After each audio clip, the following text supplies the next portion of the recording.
All right, we're live. Thank you everyone for being on this live stream. We managed to port through multiple platforms here, Facebook, YouTube, Periscope, and it's sort of a last hurrah for centralized media, wouldn't you say, Mike? I was just gonna say, yeah, all the corporate slave master systems. Awesome. Just going right there to the juggler. Well, first of all, I want people to understand that for me, this is recreational because I often do live streams on topics that are very dark, let's say, which is basically current events. And I do it out of a sense of obligation more than it feels like it feeds me. And this is what feeds me. This is what gives me passion, inspiration. And that's, Mike and I have had so many conversations now on Telegram, just back and forth. I'm asking him questions about this space. And he has given me so many red pills, if you will, that every time I'm like, I just want to put that info out, like as wide as possible. Because for me, the philosophical aspects of this are what, are so like medicine, like to me. And people don't know me from that perspective because they know me more as Greenman Info and evidence-based this and that. And I still hold tight to that expectation that if we're going to say stuff on this broadcast that, people are going to want to fact check, great, we'll give as many references as possible. But this is deeper than that. This is about us connecting to the inner knowledge and wisdom that we all have that's been buried, and now it's coming out and flowering. And to me, Mike, you're one of those guys out there that is connecting those dots, providing inspiration, and your energy is amazing. Like real quick, we did a spoon bending exercise with our colleague Edith. I was sitting there just like hopelessly, and then I looked over, we were on this like Zoom, and your spoon was just bending, and you were like, had all this chi energy in your face. I was like, you know what, this guy Mike is really, he's got something I don't have yet. So, and then I got to know more about your like passion and this space around what's happening. So I just am really excited to have you on and want more people to know about you and what you do. So, maybe if you want, just go right into it. We can also do an outro sort of like mini bio, but if you want to go into what's most present to you right now, I'd almost prefer that versus getting into our histories. Yeah. I kind of went deep into that on our first chat with Jason when we did the first quartal talk. So if people want to go back and watch that one on Green Med Info's YouTube channel, I kind of gave my background a little bit because I'm definitely not traditional. I don't come from a traditional finance or fintech background. I did go to university. It's in UCS Santa Barbara, and that was a great experience. But I was a film major and a history major. I was a double major there. I worked in Hollywood in the independent side of things. I've always been kind of an outcast, and as an underground house DJ throwing raves and festivals and all that, I've always been really in tune with kind of counterculture and never felt really secure in mainstream. And I feel like that's what attracted me to Bitcoin and crypto originally, was that I saw it as finally an answer to my question on why is there an all-seeing eye on the dollar bill, right?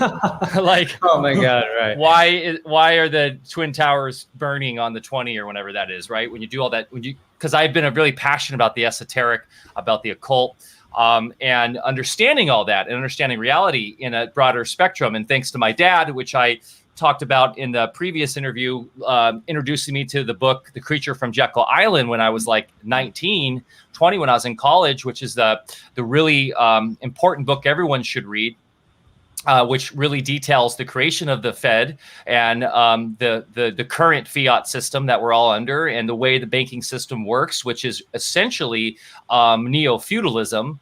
And it was really an eye-opener to me, and something that I just couldn't wrap my head around. And also something where I realized there's got to be a solution, right? There's got to be a way that we as sovereign, infinite consciousness can come together and create better solutions. So as soon as I learned about Bitcoin through the more like truther channels, when it first came out, there was a lot of I was really into embracing libertarian ideals. I was a huge Ron Paul supporter when Ron Paul was running for president the first go around.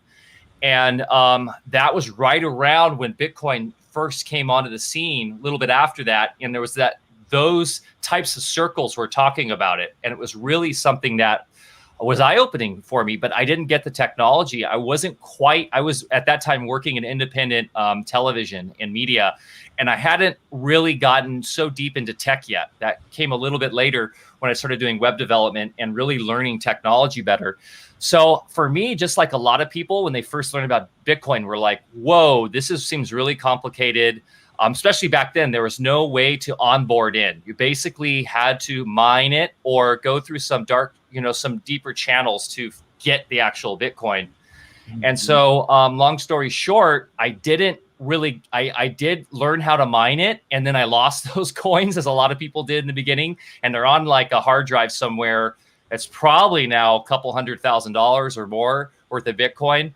But that being said, I left it, would come back. It kept calling me back. In 2014, 2015 is really when I jumped into the blockchain technology. That was what really started to attract me more. Bitcoin, of course, but then when I started to see the larger ramifications of a public decentralized ledger, or what I call like a public truth machine, was what really started, because at that point I had gotten into Alpha Vedic, which you're familiar with Dr. Berlando, and alternative health and wellness, and also had been doing stuff in tech.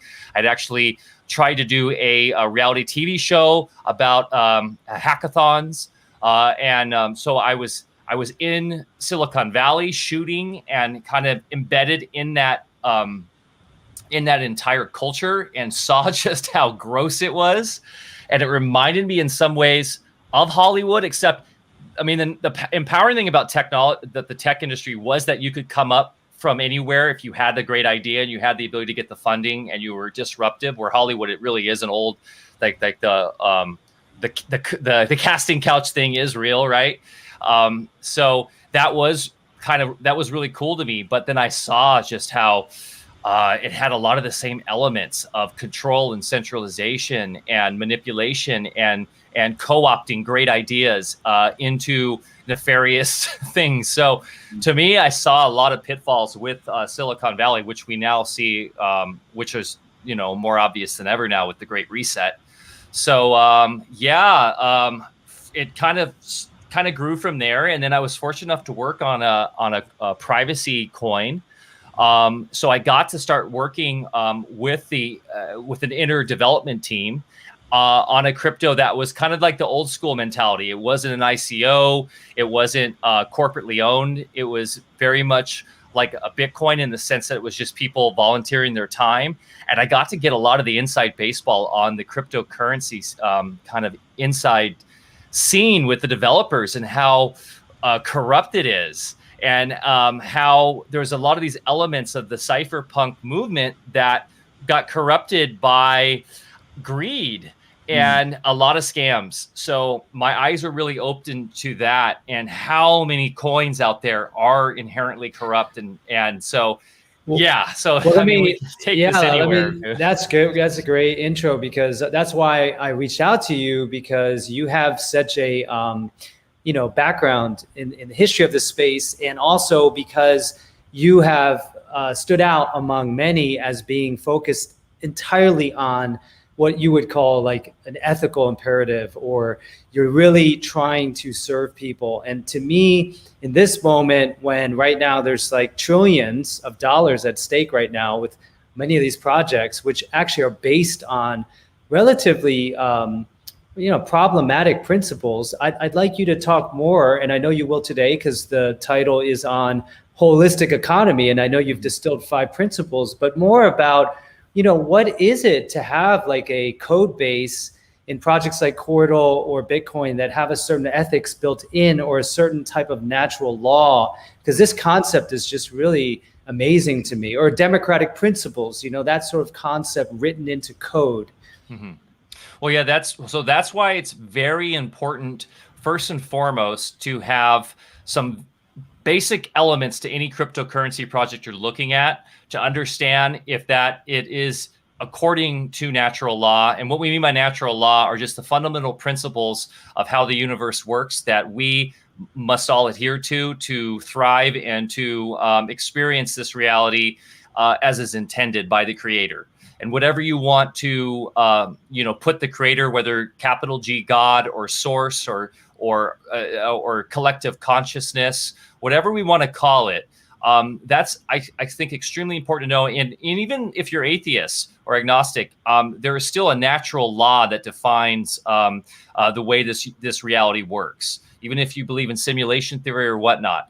And I believe that has been inherently eroded and and basically trampled upon by centralized forces that use inflationary debt-based systems to really prey upon humanity's, avarice, our greed, our that side of our polarity, right?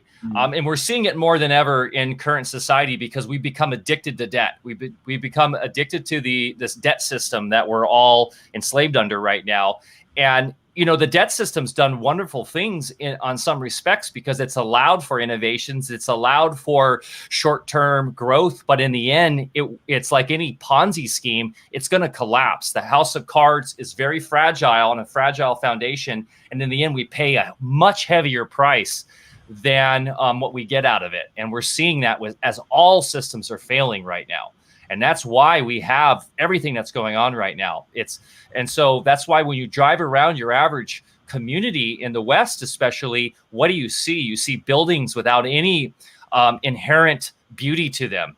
They're all based around, the just-in-time model, the now, the profit model. There's no long-term time preference with this model. Everything's now. And the generations to come, well, you'll have to figure it out. And of course, we're now those generations to come, and now we're screwed right now. So that being said, what is natural law? I mean, there's an entire courseworks on that. And, I don't want to spin off on too much on that, but if we understand the fundamentals that we're all individualized consciousness, we're all free to inherently experience that basically the laws of nature cannot be manipulated and controlled and corrupted by human consciousness, because every time we do that, the systems fail. And nature, what is nature? Nature is inherently abundant. Nature is inherently individualized and cooperative. And these are all elements that I've built into this holistic economic model, where basically we're just trying to mirror nature as best as we can. And taking principles from stuff like permaculture and regenerative agriculture and regenerative and bioterrain medicine, and understanding the terrain of our economy and our society in a way that we can work and collaborate and cooperate in many ways that like indigenous cultures have shown in the past, which are much more self-sustaining, right? We've seen with indigenous cultures that they've been able to last for thousands of years because they understand inherently the laws of nature and universal law. So if we can understand that, if we can cooperate with nature, with ourselves, and understand these laws and put them into an open source code base that is inherently immutable, but also has consensus amongst the entire network, or the community that comes to a consensus that we agree this is the inherent truth that we understand. We can all see it. There's nothing hidden behind any closed doors. There's nothing manipulated. And then thus we can use that as sort of a constitution or a means to have that collaboration move forward in the same way we would have like a charter, or we would have an original governance from like the Magna Carta or the U.S. Constitution, but in a way that even then is more based upon sovereignty and based upon individual rule of our own selves based on natural law, in a ways like tied to anarchy, right? We can have that in a code base that then essentially allows for that to be the immutable truth that we all then work off of, and that will relate to how our money works, how our civics works, how we relate in commerce, how we relate in our cultural interactions. And that to me is so amazingly empowering, because it cuts out the middleman. It cuts out what historically has been our downfall, which is the corruption, the bloat, and those who get their little sticky hands in and manipulate the systems for their own benefit. Yeah, for those listening, I know you've heard some of the other live streams, but just to get some simple, perspective here, we talk about natural law, and when I was first introduced to the project Cordal, which you're a co-founder of, what I found so interesting was that what defined it as different from, say, Bitcoin or Ethereum or any of the similar projects is that you have created a participatory structure where you have influence along the axis of time, meaning that the length of your participation is what determines how much influence you have, and actually even how much of the coin is produced, which has value in that ecosystem. Yeah. And so that to me was like revolutionary, because if you have all this power, you can either buy influence, you can have more miners, or you can have more coin in the proof of stake model. And this just completely leveled the playing field again. And that's what I was thinking is like, wow, you've designed in the very code base just such a beautiful reflection of how I'm imagining indigenous societies interacted cooperatively, where they shared, and there was just this sense of justice, not, again, centralization, where a middleman accumulates infinitely more power just by that fact. And what do the indigenous cultures also have, Sayer, that we are severely lacking in our modernity? They had an appreciation for how time leads to wisdom and respect for elders. And that is definitely something that is built into the Cordal blockchain consensus based on time, is that those who have put more time, who are on higher levels, are deemed the elders because they've proven themselves over a number of years. But also, we know that can lead to issues of centralization, as you could have corrupt elders who don't want to innovate and who don't want to maybe get with the times. But maybe also those times are also corrupted, and so they have a point, right? So we have to factor all this in. So the beauty of Cordal is that, and dude, I am still seeing the light with this, okay? And we're still figuring it out too, right? We're not infallible. So, but the beauty is that everybody eventually becomes an elder.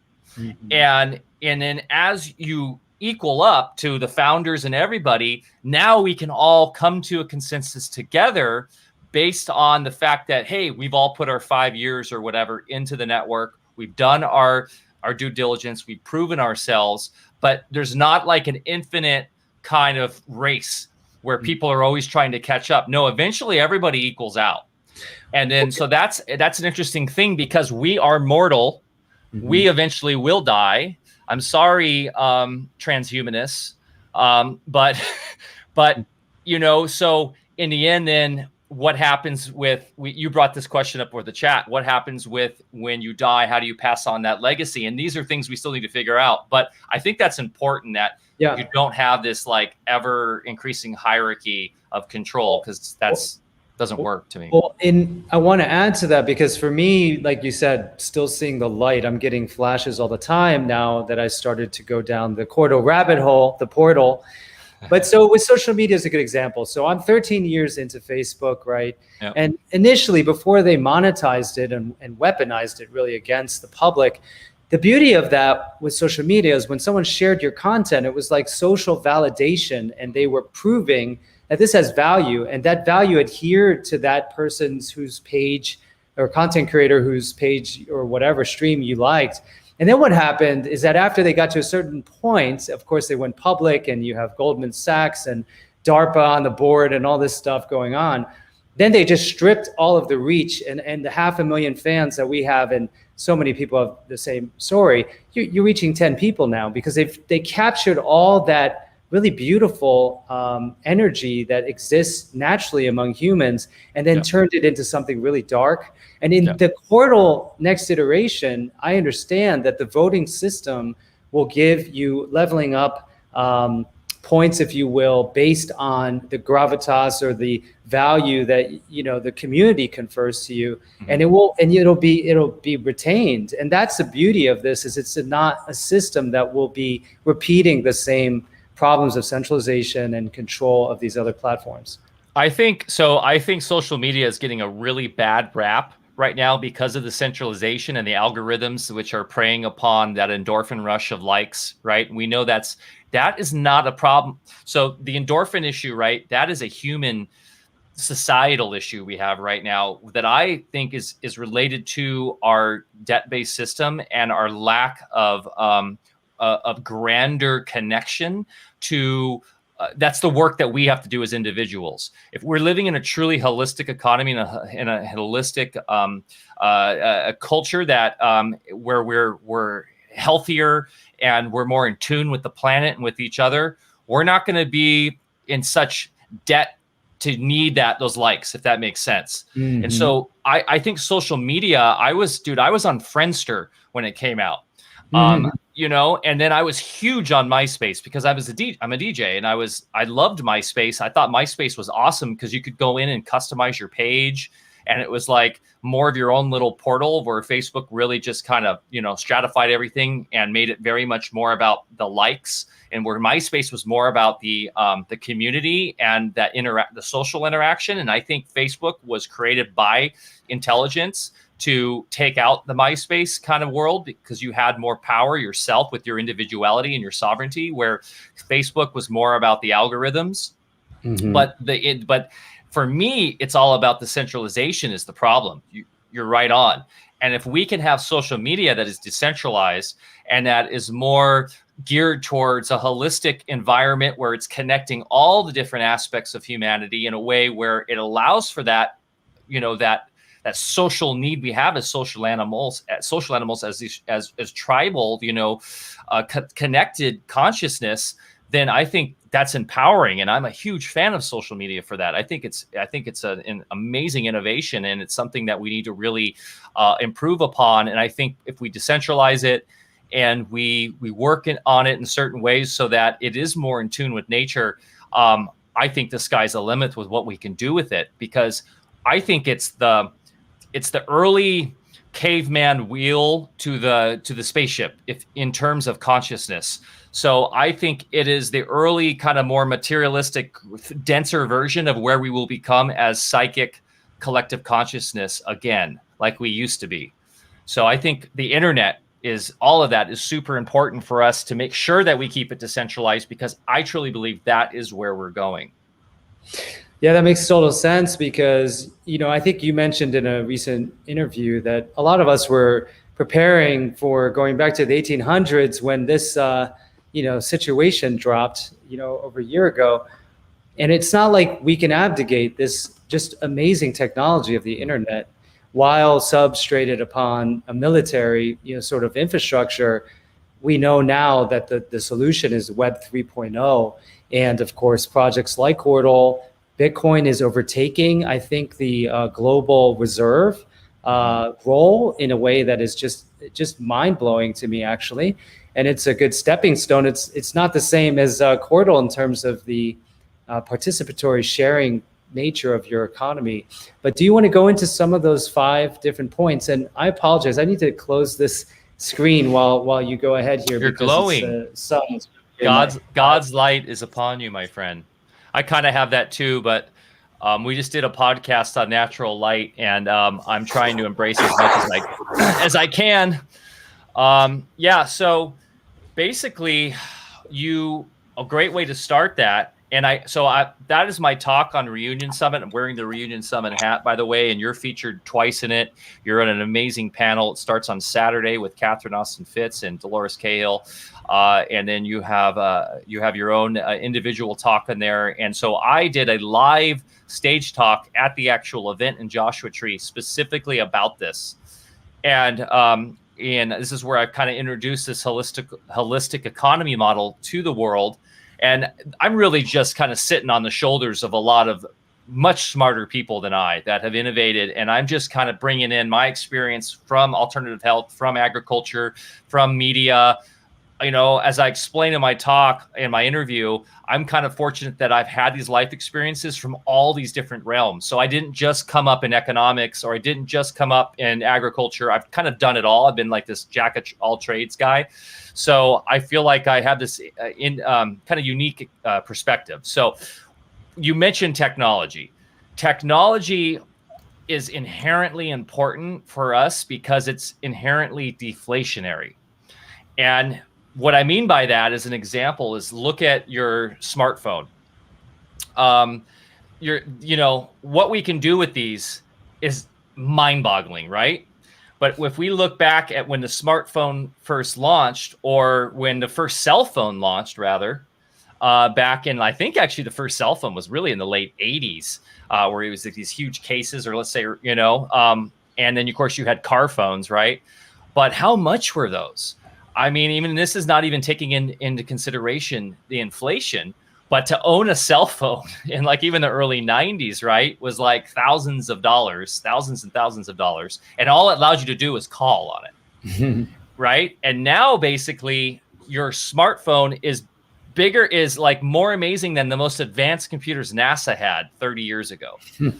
And you can get it for, well, and this kind of ties into the debt system, but you can get it for like, what, $30 a month now to have this thing. So technology is inherently deflationary, and it's due to Moore's law. It's due to a lot of just fundamental aspects of the way the technology works with the silicon chips, and with the way data works, and the way processors work, and all that. And so why not leverage that? Why not use that to our advantage? Because I personally believe technology is a representation of our inherent ability as divine creators to innovate and to create in this realm. That's why we're here. We are here because our consciousness manifests in the form of thoughts, which inherently become crystallized in material form every nanosecond of our reality. Right now, we are creating a product. You and I right now are creating something, which is this video, which will go out, and then we'll spiral out through the network effect, and maybe create the next, Satoshi Nakamoto. So it's technology is extremely important. So my first, I'm not going to do it in order and stuff. And people who really want to see the whole talk, please join Reunion Summit /Sayer and reunionsummit.com/Sayer. And you can register. It's free and watch the talk. But one very important aspect is having inflationary system, because what that does is that allows us to have a long-term time preference. And that is how nature works.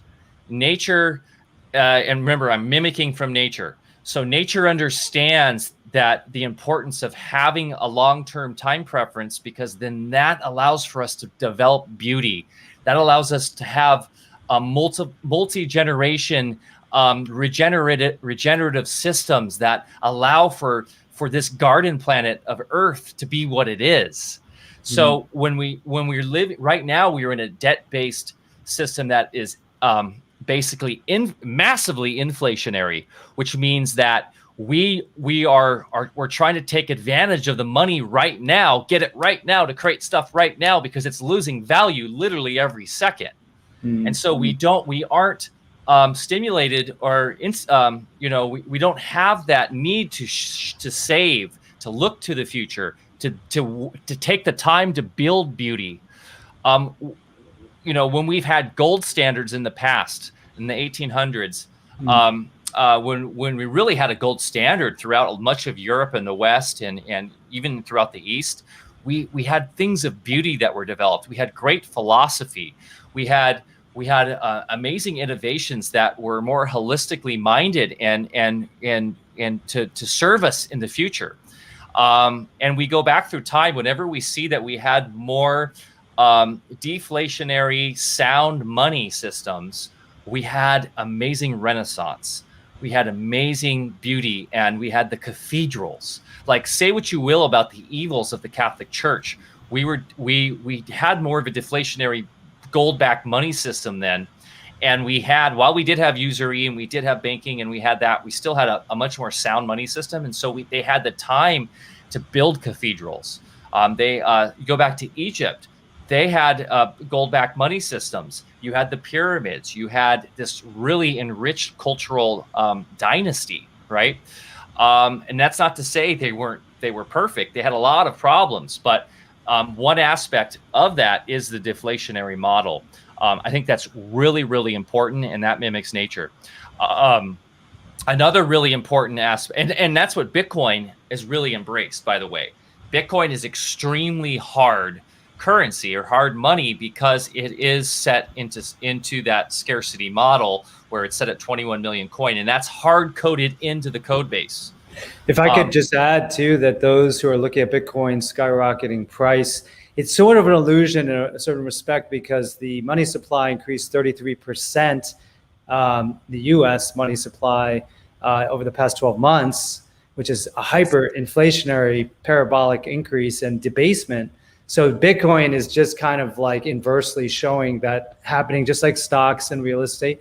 But as you say, it is the hardest money, it's the scarcest, and it will probably continue to devour all other assets, in my opinion. But anyway, keep going because I love what you're saying. If you want to have, like, when I was actually trading, when I got pulled into the trading stuff, 2016 into 2017, I mean, who wasn't swept away by that ICO boom and everything? It was really exciting. And we're seeing it again right now. But, you know, typically what we did is we never looked at the Bitcoin to US dollar because anybody that was deep into crypto understood that you're really racing against the inflation.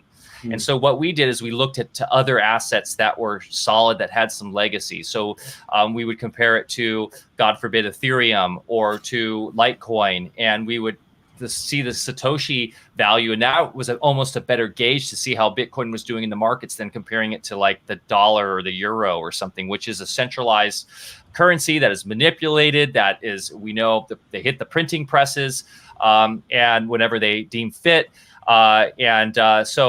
Yes, but that's a perfect point. Right now, you're looking at Bitcoin skyrocketing mainly because of they're trying to relieve the pressure valve by printing and doing all this funny money stuff. So I think it's important that we continue, and that's why I say I am coin agnostic as long as there's fundamentals in play.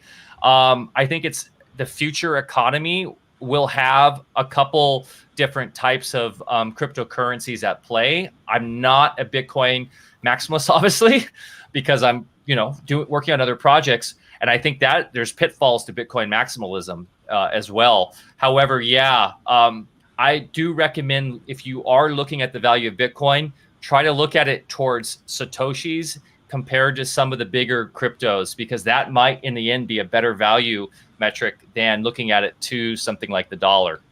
If I could just point out to your original point is, if you think about maybe a handful of decision makers at the Fed or whoever is behind the scenes, really in the shadows, controlling them, that means like one individual or just one group can determine the value of literally millions, if not billions of people's dollar denominated, assets. Meaning if you, for example, didn't increase your salary or your wages 33% over the past year, you lost the purchasing power of that money because you were basically taxed and or the value was stolen from your dollar that you saved. Or so the point. Yeah. Right. And why do you think we have the real estate boom we've had for so long?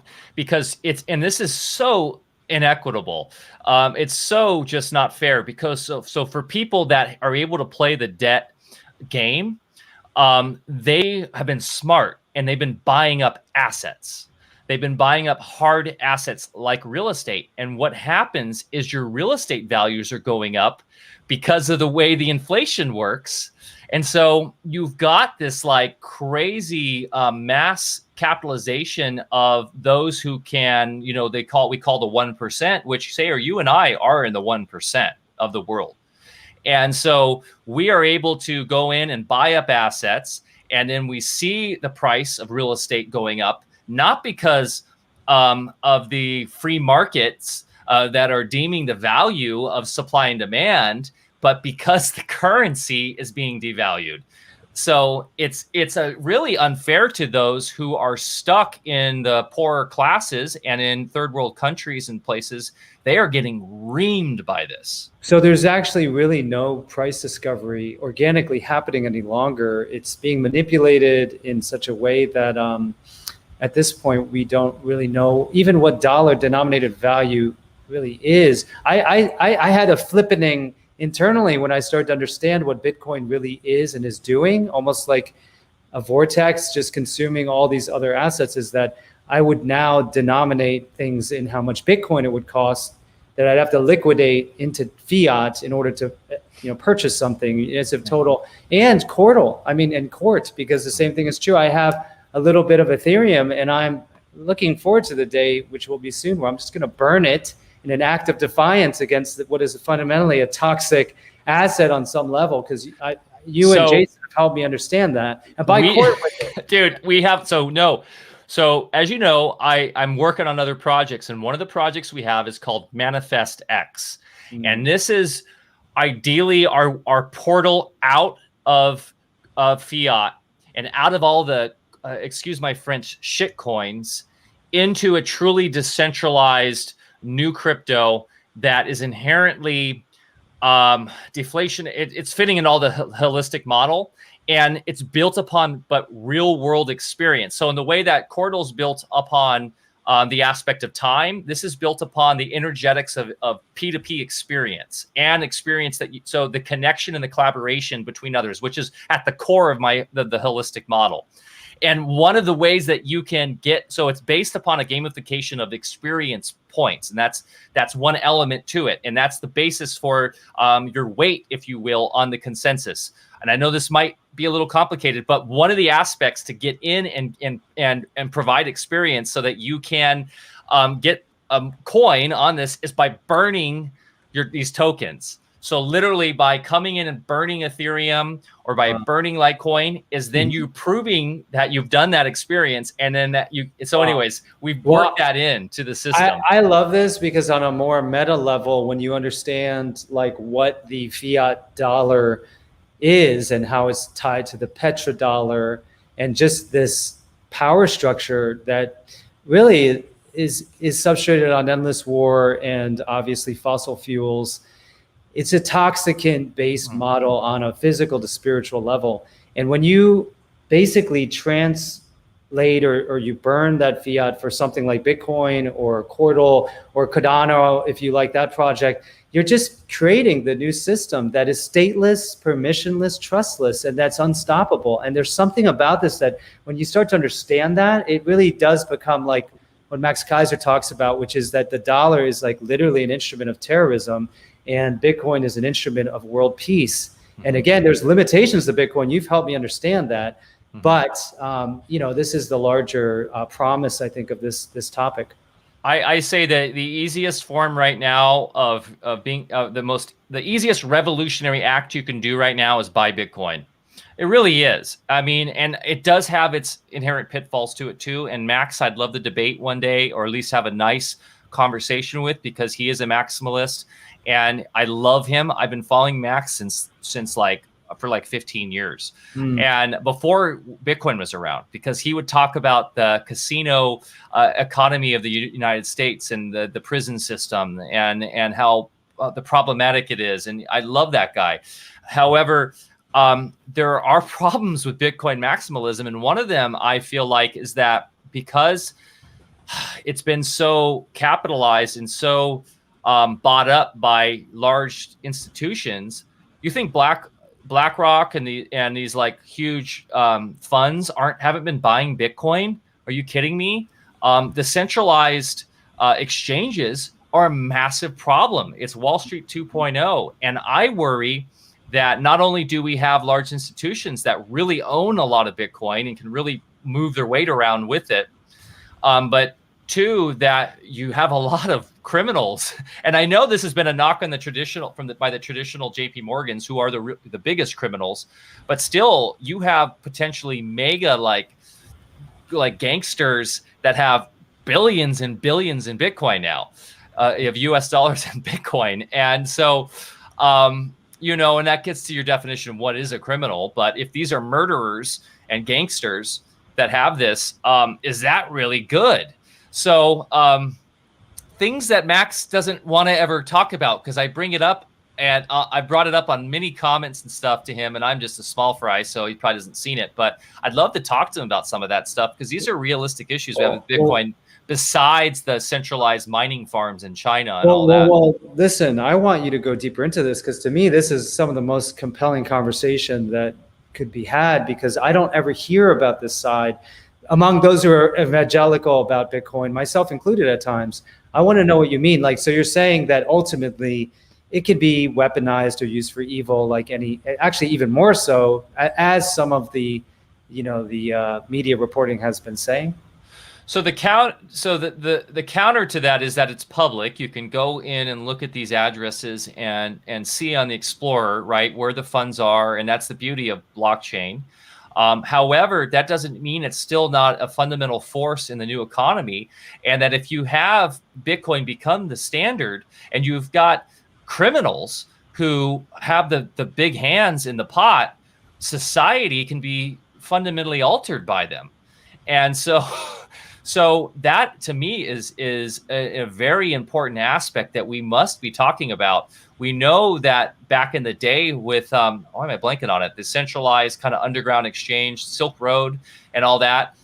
We had serious gangsters and serious criminals that were getting heavy hands into Bitcoin and owning a lot of Bitcoin. And now with the value of it skyrocketing, these criminals are multi-billionaires that are literally murderers and have syndicates that do child sex trafficking and do nefarious schemes and use Bitcoin, and now probably run it through privacy coins and like Monero and do all sorts of obfuscation stuff. So this gets into like deeper, more kind of questions about humankind and what really is evil and what freedom is and how anarchy works. But I guess one thing that a lot of maximalists say is, well, there'll never be another Bitcoin because it was the first, and we can never have another organic startup like that where it's not controlled. And I just totally disagree, because look at Cordal. Can you give us more insight into that? Because to me, from what I've heard and what I've researched, I don't know of two projects. These are the only two projects like that in terms of the origin story. Is that correct? No, not necessarily. Like, I feel like there are other projects that were built from the ground up that have the ethical standards involved. I'm trying to think what would come off the top of my head right now.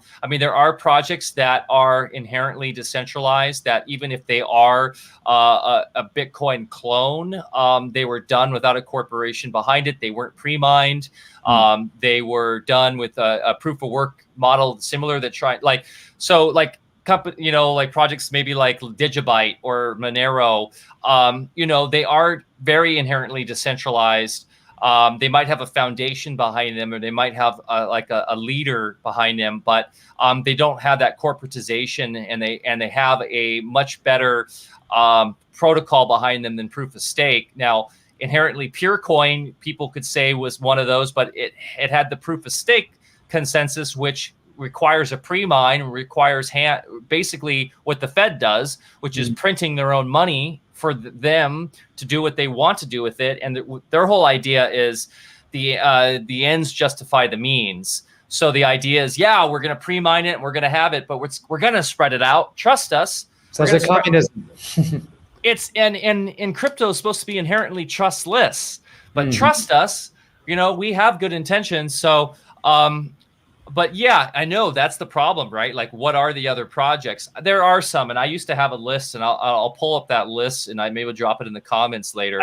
I guess it doesn't matter the specifics. It's just the idea that you can do this and should do this is the most powerful. And if Cordal is one of several projects that are, sort of like megaphoning this right now, I want people to hear that, because right now, as you can see, it is Wall Street 2.0, and you have the largest hedge funds and asset management funds in the world getting behind Bitcoin. And you just mentioned that, there are criminal elements behind it, like any other monetary system.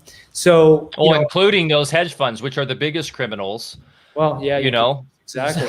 So, in fact, Alison McDowell, which I'd like to just bring this up real quick, is that she has been my guest several times, and she's brought up some amazing information on the dark side of how private blockchain projects, the kinds that IBM are behind and Bloomberg and Gates, are actually weaponized and are part of this militarized hedge fund system that's evolving, where they're digitizing, commodifying, betting on our behavior through what they call social impact investing, or sustainable environmental investing. Human capital markets. There you go, especially focused on children. And so she's rightfully brought up a real dark side, and yet I don't think that she and others who are behind this view understand that it's not just this monolithic thing, and that there's 89 or 90 separate blockchain projects within the crypto space. It's not one thing, it's many different types of code bases and intentions. So I don't know if you want to bring that up. I would say that we know there's thousands of projects listed right on if you go to CoinMarketCap. Now, I would say 90% of those are scams, or they're inherently centralized in that they've been pre-mined, or they're just and maybe not a scam, but they're just a Bitcoin clone that is just somebody trying to create their new Bitcoin with a couple little tweaks. And then it's like, okay, you're free to do that. I'm not going to knock that. Cool. At least it's proof of work. At least it's better than proof of stake. Now, proof of stake came around because people, saw the problems with the energy usage of proof of work. So, but proof of stake is inherently, I think, a lot worse than proof of work. But that being said, can you just give people an explanation though, what that means? Yes. So we've explained this on I think the other video, but so in order to have a public consensus machine of truth, or excuse me, a public ledger of truth, right, which is what inherently a public blockchain is, and why it's a powerful innovation, is you have to have consensus amongst everybody that is agreeing that this is the immutable truth, and that we all say, okay, this particular block of transactions is real. We all agree that this Joe Bob paid Christie, and then Christie sent this transaction to Harry, and blah, blah, blah. And it's all real. And so we lock it in and we agree that is the truth. And this could also be applied to voting, to anything, right? So consensus just means it's how a group of individuals all come to agreement that is the truth. And so Satoshi Nakamoto in the white paper for Bitcoin, whoever that is, group of people, Sended Master, whatever, came up with proof of work, which is absolutely brilliant because it allowed for digital money to exist using a blockchain by having computers essentially run by humans. That was originally intended for each person to take sovereignty of their consensus by running their own computer to do the calculations to factor in on the consensus that we all agree that this block has all these right transactions. And we agree because we've put in the time and money and the effort the power for our computer to run to do those complicated mathematical equations to essentially take part in consensus. Mm-hmm. And there's a lot more going on in that, but the idea is it's using traditional free market idea of, like, why they call it mining, is that you are putting forth your money and your resources through your computer to take part in that consensus. And right? Proof of stake is the more coins you have, the more voting power you have, right? In a nutshell. Yes. In a nutshell, it's amount of, like, you have to stake your coins. So instead of having computers doing the work, all you're doing is you're running a node. So you still have to traditionally, if it's a proper proof of stake, you have the entire blockchain, of course. So you're still your wallet or whatever is still basically running the entire blockchain, and it's saying, okay, I agree that this is the current transactions that have gone through, but you could trust me. Not because I've put all this effort in and I'm dedicating time and money to have my computer doing it, and that all these 51% of all these people that are doing it also agree, right?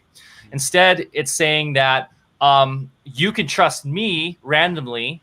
Like, this is how Ouroboros works, which is the proof of stake algorithm for Cardano, the darling of Crypto 2.0.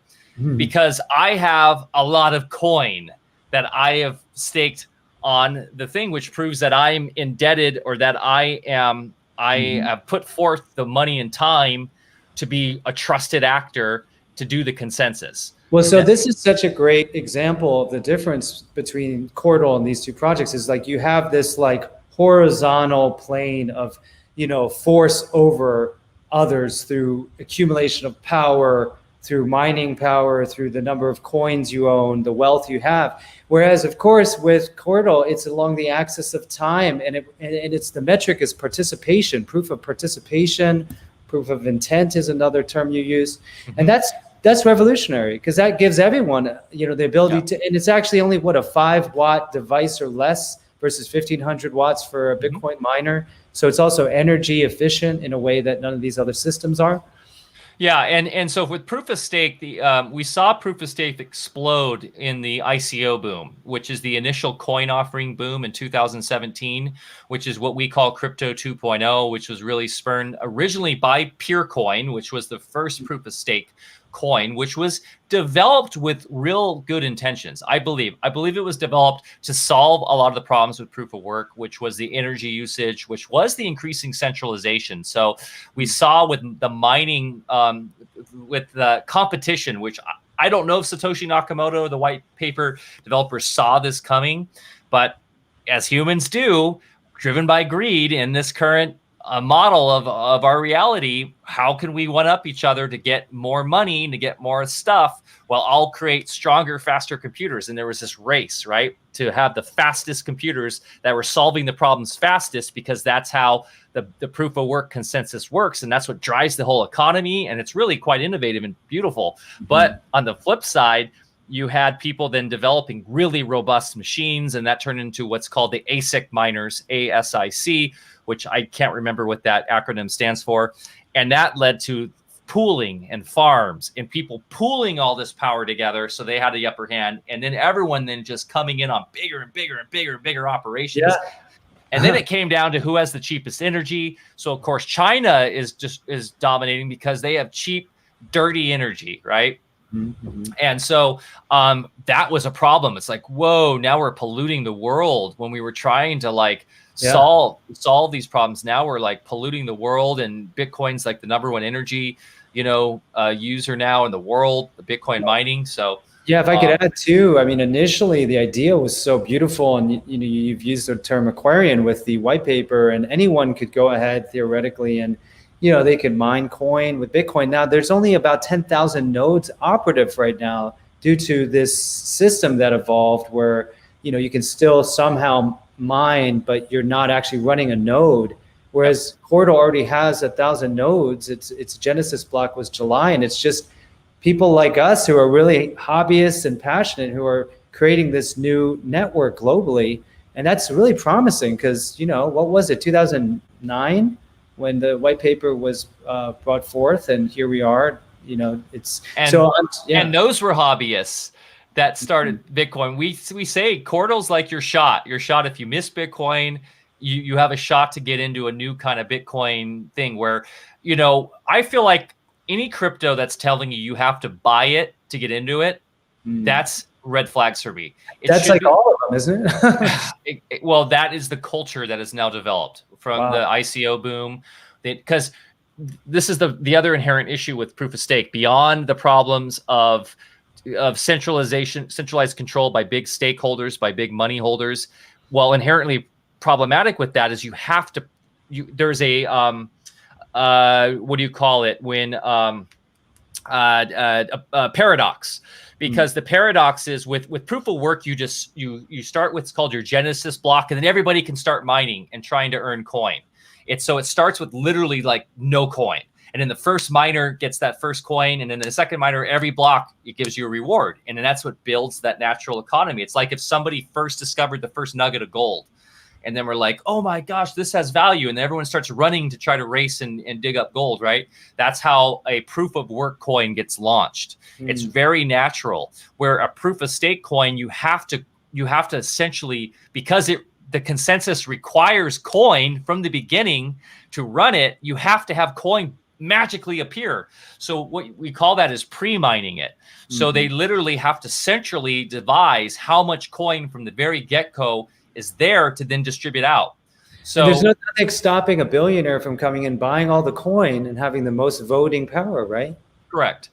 So there's, yeah, so you have Cardano, which is like this darling of crypto 2.0, and they've tried to solve some of these issues by doing pools, and that's like really what their model is. It's not a like EOS is, and Steam and some of these other platforms are just more of a distributed model where they have delegates. It's a delegated model where you have literally it's like a republic where you have delegates that are voted based to make the decisions, and so those delegates are decided by how much coin they have, but they somehow think that's more decentralized.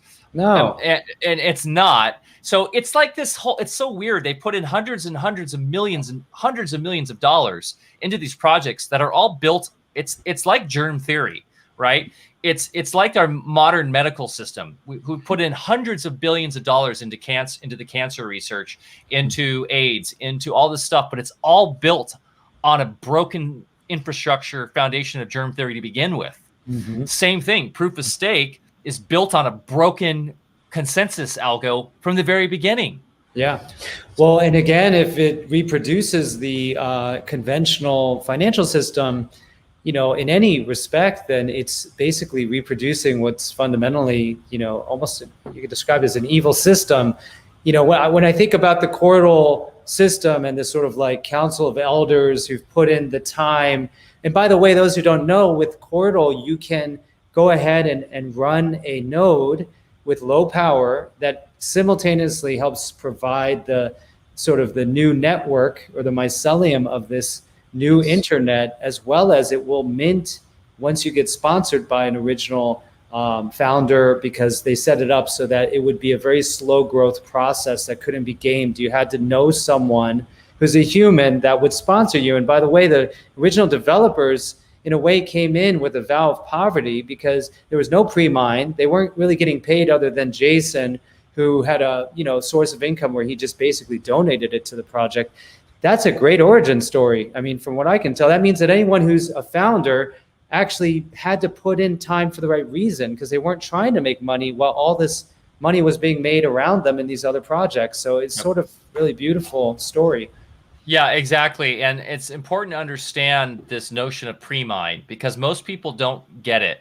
And that the whole ICO boom was built around the Ethereum model of tokenizing on the chain, and then allowing for anybody, and tokenization, I think, is powerful. I think if it's done right, it can be really cool, and it can build businesses for people and allow for people to have like a rewards structure built in that isn't being influenced by the markets.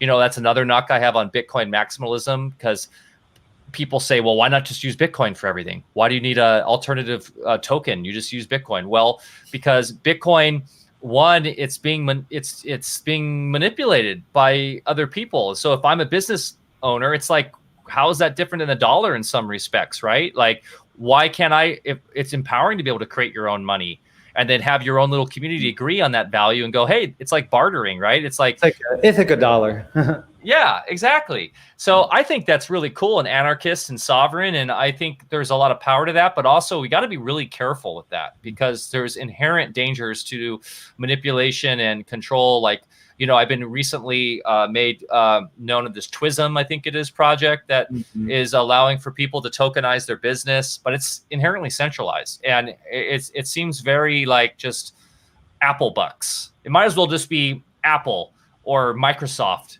behind it, or Facebook, when Facebook was trying to do their coin, right?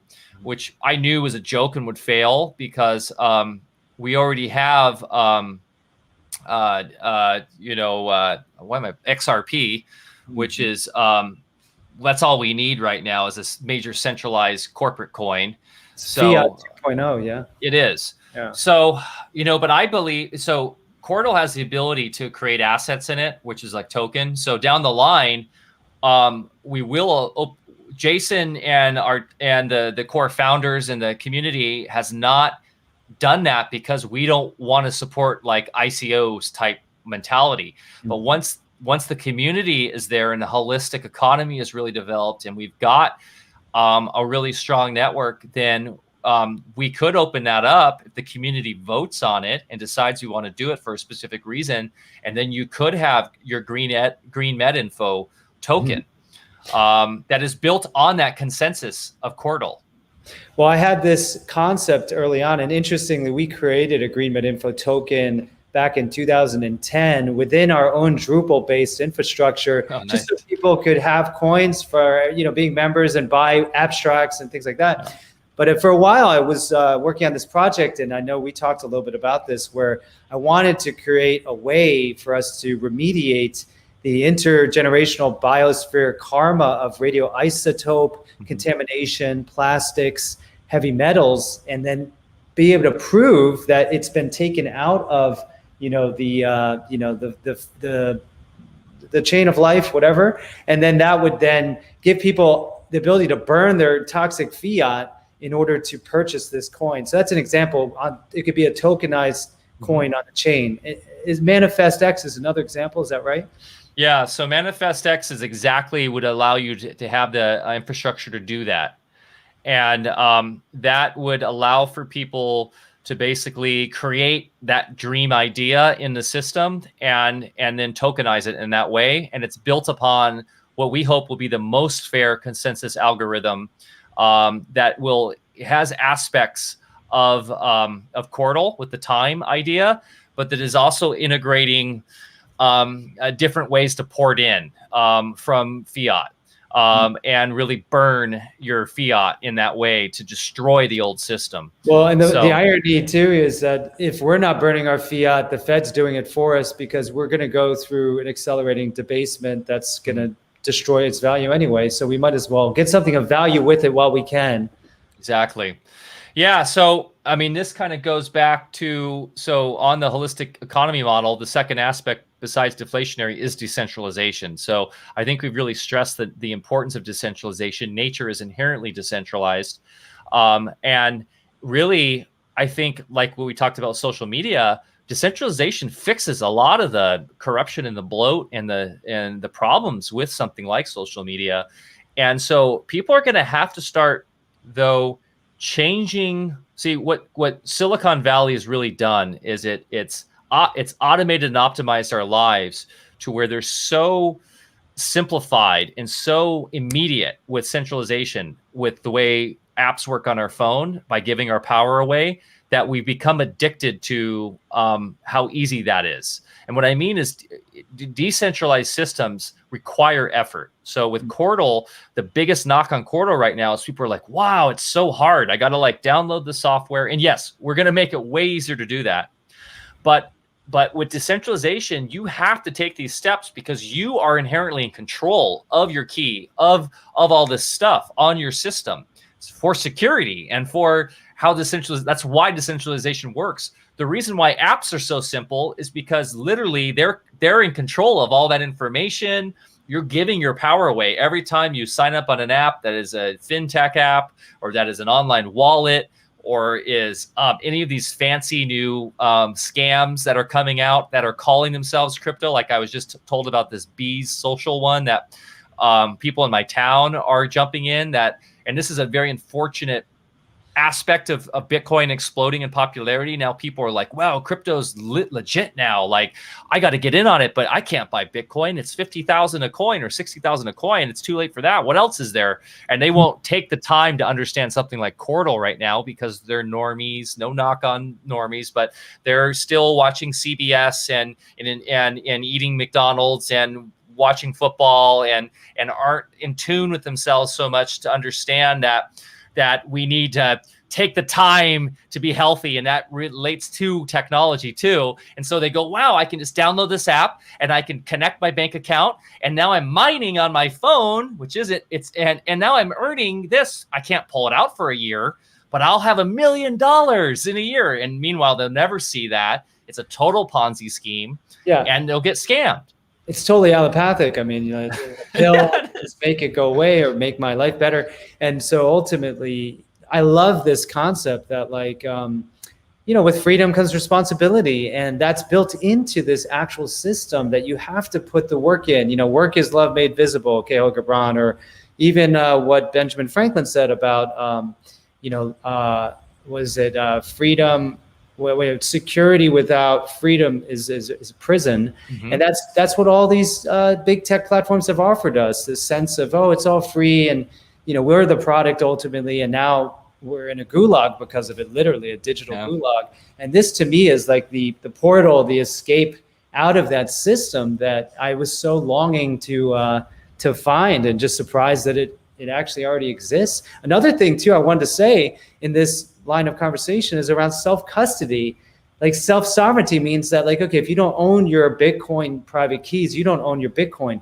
Mm-hmm. There's trillions of dollars now locked up in this space, and ultimately maybe 0.0001% actually even control their quote digital assets, whereas you created along with your co-founders, a trade portal that does cross-chain transfers where there's literally no middle person that's going to come in, surveil, collect data, or take your coin from you like these centralized exchanges are constantly doing because of hacks or because whatever, they just implode.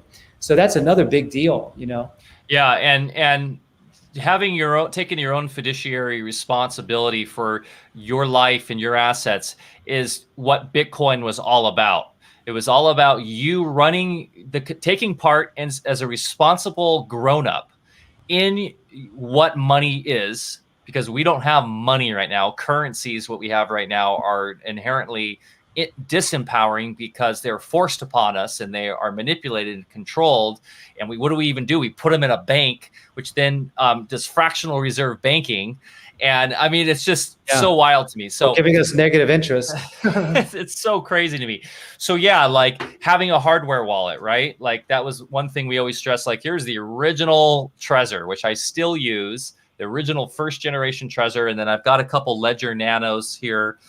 So always hold your own keys, get off the Coinbase right away or whatever, even though they say they're insured and everything. Like take part in the new revolution, the decentralized revolution, by educating yourselves and holding your own keys and holding your own cryptos yourself. And you can do that with most like if you go look at the top 50 on CoinMarketCap or whatever, they are real cryptos in the sense that, yes, you can hold your own keys, you can put it on your own wallet. And if you can't, then get the hell out of that project now. Very important. Let me make a point too, is that the government seized gold for quite a long period of history. You could not have it. And so Coinbase literally could be seized because it's on the domain name server system. And that's one of the things that Court solves by getting around that. So there's so many choke points and vulnerabilities in the conventional system that have been basically the problems have been solved with projects like Court, but I think people need to understand that just even Agreement Info could be seized tomorrow because our health freedom movement is being classified as national security threat now. Mm-hmm. So let's get prepared for this, folks, and let's create an alternative platform together that is going to prevent this disaster from unfolding, because there's got to be an alternative for it not to unfold. So this is one of them. Yeah. So in the same way, Bitcoin had people taking part by mining and to run, the currency aspect of it. Court is having you take part in a network to create the new internet. And by doing that, improving the time and effort you're doing that, then you get a share in the riches of that. So think almost like if Google had a coin, right? Every time you chose to do a search or something, how crazy that would be, like the #1 currency in the world. And so Cordal has like so much crazy potential here to really redefine what money can be, one, and empower people, because the way that the rewards work, it's not like Bitcoin where you're competing to get a Bitcoin for winning a block based on how powerful your computers are. It's spread evenly across based on your level of time put in. So if all the level 1s and level 2s and level 3s were all sharing every minute block, we're all sharing together in the pot. So it's brilliant because, as Jason explains, it took out the pooling. It just made it all a pool. We're all in the pool together. Where Cardano is still like these little federations of pools, and that are based upon how the leader, how much staking you have. And it's inherently flawed. And EOS, all of those big coins are inherently flawed. And I feel like, once again, they are the CompuServe, they are the AOLs of the new decentralized revolution. They will go away eventually, I hope, because of their inherent flaws. And I'm not saying Cordal is the end all be all, but it seems so far to me to be one of the best options we have moving forward, because of the inherent egalitarian kind of equality based around it. And this isn't like equality like basic income, which UBI. UBI is inherently anti-natural law. Like, this is, you have to go do the work, especially right now, right? Sayer, it's not easy. You got to go download the core, download the UI, sync the chain, get involved to even know how to do this. And we've designed it this way on purpose, because to do the effort is what it takes then. And then you have to get sponsored, of course, to then prove to us that you're real and that you care and that you put the time to then earn the rewards to grow this. It's, what, I just thought of this analogy. We are reforesting the world. I was just going to say, I'm already thinking about how this is like a wild terrain, because for people that don't know how to put this in simple terms, I know that you and Jason also often describe this as no one owns Cordal and everyone owns Cordal. And if that ethos, you really look at it closely, that's what's missing from the world now. Every little micro millimeter of this planet has not only been digitally mapped, but it's owned by someone or someone. If you go back to like the Crown Corporation or whoever still owns it, the Vatican, who knows? But the point is that this is the etheric layer of it's like a commons of a type. And obviously we had a little taste of that with free social media, or the Web 2.0, and that just became a disaster. In fact, this whole pandemic, scandemic wouldn't have happened if it weren't for those platforms, right, co-opting us all. This is what is needed for true freedom and for this amazing blossoming of our souls and our divine nature. I mean, I definitely feel like that's what you guys are bringing. Well, so that's the third aspect of the holistic economy. Are you sure you haven't read it? No, I want to. So the third aspect is open source. And so imagine if Facebook was open source. Imagine if Twitter was. We wouldn't have these congressional meetings asking, hey, how are you guys manipulating the data for these elections? Because we'd see it. We know what the algos are doing. And, that's inherently an issue. And people can't wrap their heads around not having an IP. Like, how do you not have an IP? Like, I put the effort in and it's mine and I should be able to profit off it. And I go, okay, you can still do that, but you can do it in a collaborative open source means. And we've seen it work. If you look at Linux is a brilliant, beautiful example of how open source can work so well. If you look at WordPress, right? WordPress.org is open. It's an open source protocol. It's the #1 web platform or website creation tool in the world. And there's plenty of people profiting off of WordPress. So open source everything to me is how nature works. Like, if you really want to look into, how Mother Nature grows a seed, you can take a microscope and you can look into it. She's not hiding anything. Now, mankind likes to hide and obfuscate stuff, but open source is what allows us to continue moving forward in truth, in a way that defies corruption and defies the inherent greedy aspects of our nature to control and manipulate. And so I feel like we can really create the new beautiful world through maintaining an open source infrastructure around everything. And that seems really radical, but that's the third aspect of the holistic economy. Well, this is so powerful because I started to get a better understanding of the real, and by the way, you say Facebook, that's a great example. Think about Microsoft, think about how they have backdoors and have had them for decades, with the NSA being able to come into your operating system. Now they put in the obsolescence so that you would basically have to have an antiviral thing and get these updates constantly. It's just like amazing. And then now we see it unfold to where now literally they help to architect, Event 201 and all the things that follow. Well, I was going to say, now they're doing it literally with injectables into humans. They're creating, They're making us into PCs. Exactly. mRNA is a software system, basically. That's the design concept. So ultimately, we are getting to a point where, the hardware itself is actually proprietary as well, and has backdoors built into the chips, like the Intel chips, etc. And so even if your software is secure, you have hardware that is absolutely compromised, and it's all key logged and screen recorded.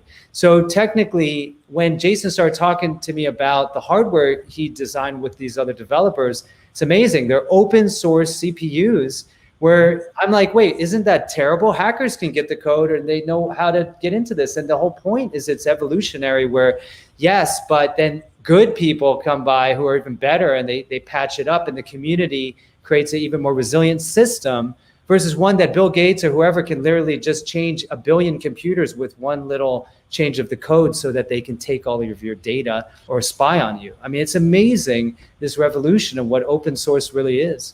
It comes down to the philosophy of what do you believe the nature of humans are. We've been fooled into believing that that we are inherently greedy, selfish, that this is what the Keynesians have preyed upon us with these fears of us, that we can't trust that we would save and we would work for the future because we inherently want it all now because we're greedy and we're selfish, right? I personally don't believe that. From my experience on this planet, I believe with educated people that are supported and that are able to work through their traumas, from whatever, and that that this holistic mindset, that we actually care. We want to see a brighter future for our grandkids and for this planet. And so open source embraces that. It embraces the idea, like you said, that if you do have, inherently some code that is malicious, you have everybody looking at it, and you'll have people go, "Whoa, that's a malicious code in there. We got to get that out." So then we all agree that that's bad, and we fix it and we put it out. And so the opposite of that is when you've got closed source IP stuff, then you have no idea what you're putting on your phone or your computer, as we've seen just the tyrannical nature of that. So yeah, no, open source is inherently natural. It's way nature works. It's way our consciousness works. And it's where we're going to go. This goes back to the organic psychic nature of humans, that and whether you like Joe Rogan or not, and he irks me, but I've also been listening to his podcast forever. I don't really listen anymore, but one thing I always liked that he said, he said, I think, technology will inherently get us to where we're psychic, and that we'll all have to be forced to be honest with each other. and I love that idea, that, how freeing is that we can then let go of all the skeletons in our closet and just be free to be ourselves, and to live in abundance and truth and freedom. And that's what open source gets us. Wow. I really love that. I was thinking more too about synthetic biology and genetic modification, and all that ever was trying to create proprietary code embedded within life itself, and then obviously destroy biodiversity, which to me is more like the open source model. And actually in my book, Regenerate, I talk a lot about that, and how the discovery of microRNAs and horizontal information transfer proves that in real time, there's constant dialogue going on, and it's actually essential. And in fact, go ahead. I love your book, and I've read it twice now. Oh, wow. And it's for me, what I like is it grounds a lot of what I've always known into the newest science, and like gives me a foundational belief in that, and my intuition is right. and the new science of sunlight and structured water, and how our DNA really works, and how we are these infinite energy creators, right? We are 0-point machines. Totally, that's beautiful. That ties into open source, and that ties into all of this reality with where we can go with crypto and blockchain. And so it's all, the idea of holistic, right? Really, it's all together, right? It all works together. That's exciting. You mentioned that because when I was envisioning doing this talk with you, I was hoping this would come up because for me, like this concept of producing something from nothing, if you will, it's still so hard for people to get into this mindset. Obviously, fiat is an example if you're really producing nothing from nothing. But in the case of the even energy needs of our body, we do manifest from a near limitless source of energy constantly. And that's sort of why the cordial concept of minting was so compelling to me, because, you know, it starts off with, again, you put in that effort and you produce literally the money of the new world we want to live in. And to me, like creating value that way it's people are like, no, you can't create your own money. And think about how the Fed parasitically implanted this agenda to every single one of us by taking over our money, you know, printing, etc. Well, this is an example of where, you know, this is uprooting that, if you will, evil tether. And so did you cover then are there two more principles? Two more. So, and I can even tie this into what we were just talking about with our mitochondria.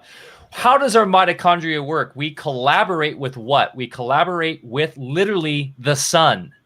Like that is inherently how this works. We can't just come here. I mean, I guess maybe that we're talking about this with on our last podcast with Alpha Vedic about it was all about sunlight with Matt from Raw Optics, who I love. He's amazing. He's been on Paul Chek's podcast and stuff. Check him out. I actually brought your book up and stuff in the podcast, but we were talking about how sun inherently is the generation of energy, right? Even in us, and new biology is starting to show that maybe we can actually do what plants do, and we don't have to totally require plants with their chlorophyll process with the way mitochondria works. But he was even saying that he can explain how monks can go in dark caves and create their energy through their internal light of consciousness. And I was like, so tripping out on that. Wow. So what the driving thing for me behind what Manifest X will be is like, we are divine creators. And that is the true energy is our thoughts that create our reality, and that creates everything. And can we use that as the quantitative and qualitative basis behind money? And so, but going to the collaborative process right now, the sun, that was the fourth thing, was collaboration. Like that is so crucial, right? Is that the holistic economy has to be collaborative. In other words, and that ties into open source. So these all grow off each other. So can I just add something real quick that just you spun me out? But there's this amazing evidence that your whisper can produce ultrasound. And ultrasound can induce water cavitation, which can release energies that will produce temperatures that are equivalent to what's found on the surface of the sun, assuming it is, you know, this round thing. And so technically, to be able to produce that kind of energy in darkness without is potentially very possible with the new biophysics. So anyway, go ahead. Yeah, no, right? And literally, that's the word of God, right? Our breath, like.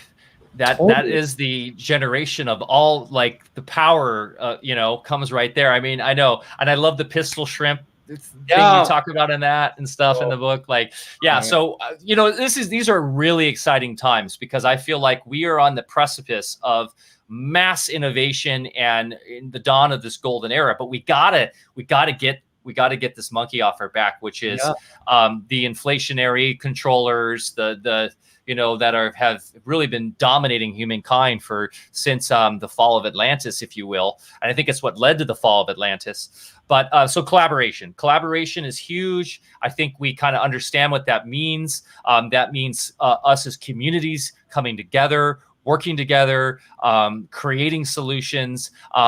Someone mentioned the Venus Project. Is that you earlier today? Like that's someone mentioned that. Yeah. So that's a brilliant show of like how collaboration can work with design, and how we can like create beautiful models of future cities and ways that we can work in this holistic model so that we can really thrive together. So collaboration is so crucial. And then the last one is and this really brings us all back, is the fact that it's trustless, which means that it's all built to work. Like nature is trustless inherently.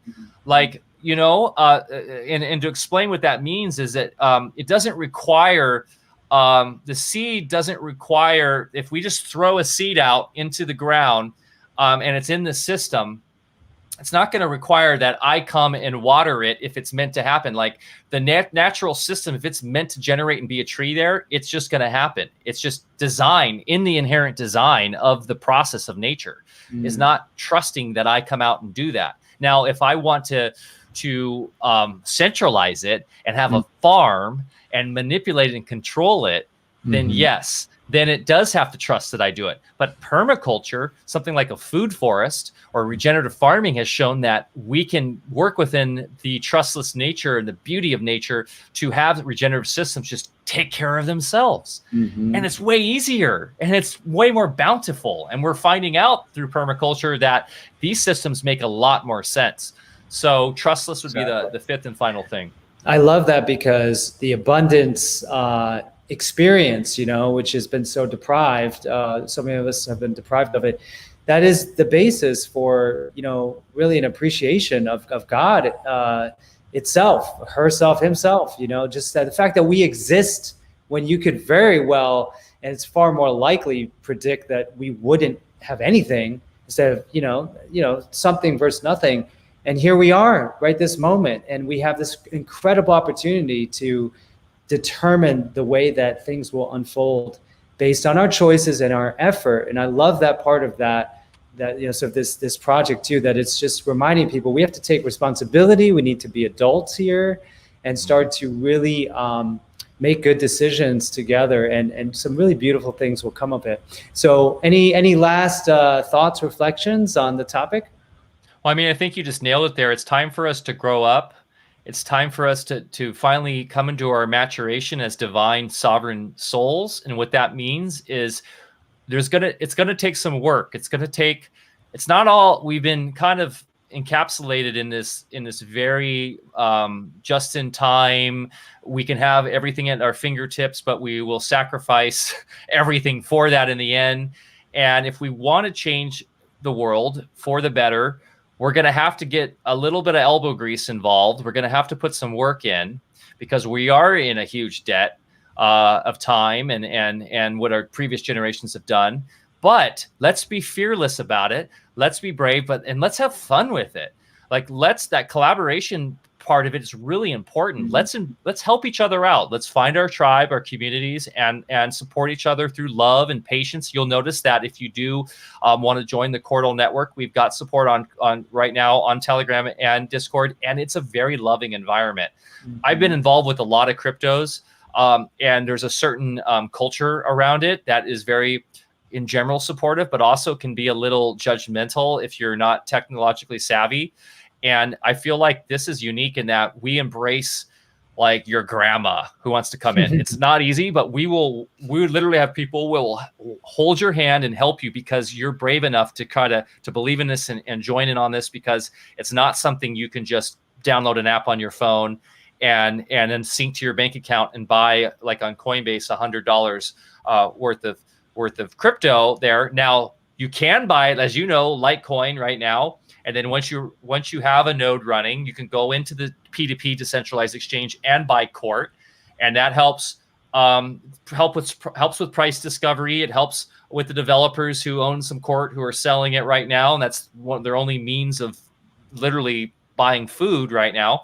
So that is one way you can get in. But what we say is, when we say join the network, join the community, it literally means put a little bit of the work in, download the core, download the UI, get in, and then you can jump into the Q chat, and you can be literally in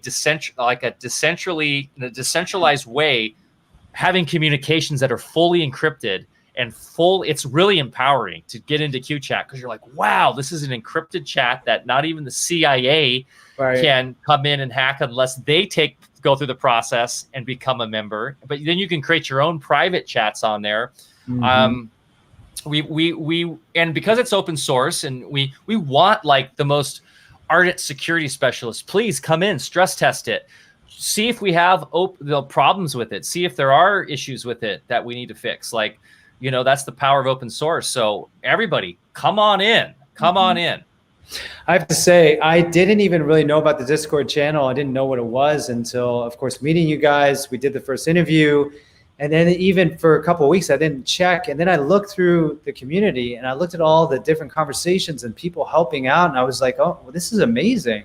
You know, it really does have a vibration of people really just, they're believers, you know, they want to do this together, like as a community. And that's exciting because right now with how people feel isolated and divided, this is exactly what people need as sort of medicine. So, I mean, thank you so much, Mike, for all that you're doing. I want to encourage everyone too that's on this live stream and who's listening, because it'll be replayed. Go to the Reunion Summit because some of the lineup, including, you know, my beloved wife Kelly and so many other people there, are very unique. And this isn't like most summits. Oh my Lord, you know, cookie cutter with my own self included in there. It's just diversity of people. Some I haven't even heard who they are, but they're just so interesting. And that's what it's about. It's not being done, you know, as a one-off to just make money or something. This is just a really beautiful event, sharing solutions.